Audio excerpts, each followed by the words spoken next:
Alright man, 5 extremely simple tips that don't require any coordination at all with your clan to just start doing better and start getting more work done in Siege. The idea with these tips is to give some pointers to the 99% of the player base that are not playing in super competitive clans, and clans that just kind of partake in events like this very casually. First of all, generally speaking, you want to be trying to trade up into higher team power teams to get wins for your clan. If you are super confident that you have a team that can, for example, maybe go first against Donk's team right here, right, which is a team power of 140k, if you can go first against this team with a team power of like 80 or 90,000 and get a win out of this, then that is what you would call trading up into a stronger team, right? You're taking a stronger team out of the game while spending less resources to do so, which is perfect. It not only means that you get to save your stronger champions for, stronger and more difficult encounters, right? You're kind of defeating the enemy with the minimal necessary force, but it also passively makes things easier for the rest of your clan as well. And this kind of works in the opposite direction as well. You don't want to just be, as a very powerful player in your clan, destroying and annihilating weaker opponents in the clan siege. That is to say, make sure that you are spending your resources efficiently to take out real threats on the enemy clan, because remember, you only have a very finite amount of attack scrolls to spend in the clan siege, and you want to leave those weaker teams that you could really just swat out of the sky without a second thought. Leave those weaker opponents for your weaker clanmates to take care of. Tip number 2, and I still see a lot of people making this mistake, even including Mr. Blackzone, who's in our clan right now, so I'm gonna have to message Blackzone and remind him about this one. And this tip is that arena-based auras on your teams do not function, do not activate in siege battles, right? So for example, right here, I've actually got an Estrid in this defense team right here, but if I was to put her in as the aura lead, so if I just shuffle things around a little bit, throw Estrid in there, she gets plus speed in arena battles by 28% as her team leader aura, right? This aura does not activate in siege battles. I believe it's pretty much confirmed at this point. And so even if I've got something like I forget this champion's name, which is absolutely terrible, but Morrigan. Even if we've got Morrigan here and she's not maximally geared up and she's not even fully leveled, she's still actually 5 stars, not looking strong at all. Even her having a speed aura that activates in all battles is infinitely more useful to this go first style team than having Estrid as the aura lead. This team is obviously an absolute mess, by the way, but just bear with me. But the TLDR is you generally want an aura lead at the front of your defense teams in Siege that has an aura that's active in all battles, right? All battle auras, like this one right here, are premium in Siege mode. Tip number 2.5 is to go ahead and use the promo code GameLeap if you haven't already, and if you have already used code GameLeap, then go ahead and share it with your clanmates. I'm sure they'd appreciate the free 100,000 silver, the free energy refill, and the free 10 experience brews, and also helps to support the channel too. So huge thanks to anybody who does decide to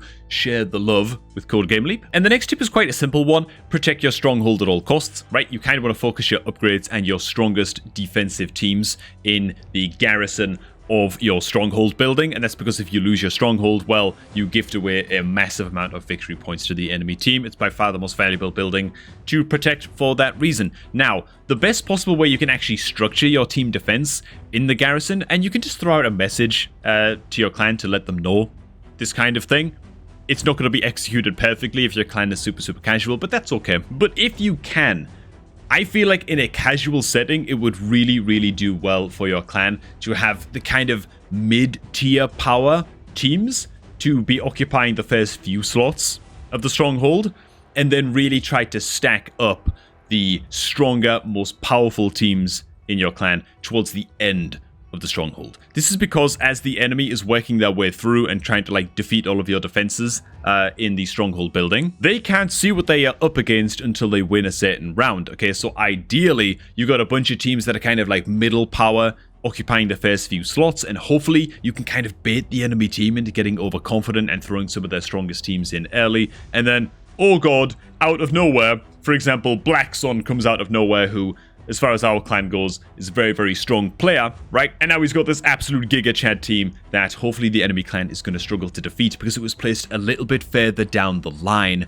in terms of the order in which it's appearing in the garrison, in the stronghold. Now, depending on how much coordination your clan has, this is like a very basic level of coordination, but if your clan doesn't even have that, and you're one of the strongest players in the clan, just make sure that you are awake, bright, and early, and get your strongest teams in the garrison as soon as possible, and yeah, that will do, you know, for a lot of clans out there. Next up, building capture priorities. This one's very, very simple, and I think kind of obvious, and I think most people know this, but again, if you don't, checking the stronghold is like priority number 1. Once the stronghold is gone, checking the mana shrines is priority number 2. There are 2 mana shrines, one at the west and one at the east over here. And really capturing anything else is just kind of a bonus, to be honest. The stronghold and the mana shrines are by far the biggest deal. And again, that's especially the case if you're one of the stronger members in your clan, one of the more active members in your clan, and you really have the power then to influence the way that the siege map is going to look once all is said and done.